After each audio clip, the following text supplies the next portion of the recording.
Friends, PM Shri কেন্দ্রীয় বিদ্যালয় আদ্রাতে কিছু পিজিটি এবং টিজিটির অ্যাসিস্ট্যান্ট টিচার রিকোয়ারমেন্ট হবে, যেটা কিন্তু ওয়াক ইন ইন্টারভিউ থ্রুতেই কিন্তু রিকোয়ারমেন্ট হবে এবং এটি কিন্তু একটি কন্ট্রাকচুয়াল বেসিস রিকোয়ারমেন্ট। এবং এর ওয়াক ইন ইন্টারভিউ যেটা হবে সেটা হচ্ছে 15ই জুলাই 2025 দুপুর 12টা থেকে হবে। ভেন্যু হচ্ছে পিএম শ্রী কেন্দ্রীয় বিদ্যালয় আদ্রা। এই স্কুলে কিন্তু আপনাদের ইন্টারভিউটি হবে।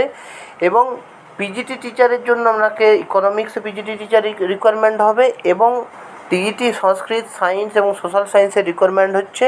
এবং ভোকেশনাল কোচ হিসেবে গেম কোচ এবং হচ্ছে যোগা কোচ রিকোয়ারমেন্ট হবে। এবং আপনারা যদি ভোকেশনাল টিচার হতে চান তাহলে আপনার এই এডুকেশনাল কোয়ালিফিকেশান দরকার: BTech, MTech, electronics and communication engineering with the minimum 1 year experience থাকতে হবে, তাহলে কিন্তু ভোকেশনাল টিচার হিসেবে রিকোয়ারমেন্ট হবেন। এবং আপনারা এই যে বিজ্ঞপ্তিটি, এর অফিসিয়াল বিজ্ঞপ্তি adra.kvs.ac.in এই ওয়েবসাইটে কিন্তু আপনারা এই বিজ্ঞপ্তিটি পেয়ে যাবেন। আপনারা ডাউনলোড করে পুরো বিজ্ঞপ্তিটি ভালোভাবে পড়তে পারেন। তো এই ছিল পিএম কেন্দ্রীয় বিদ্যালয় আদ্রার বিজ্ঞপ্তি পিজিটি এবং টিজি টিচারের। তো ভিডিওটি ভালো লাগলে ভিডিওটি লাইক করবেন, কমেন্ট করবেন এবং আমার যে কেরিয়ার পয়েন্ট চ্যানেলটি আছে সেটি সাবস্ক্রাইব করবেন, কারণ আমি চাকরি সম্পর্কিত বিভিন্ন আপডেট প্রোভাইড করে থাকি। এবং ভিডিওটি দেখার জন্য আপনাদের অসংখ্য ধন্যবাদ। ভালো থাকবেন, সুস্থ থাকবেন।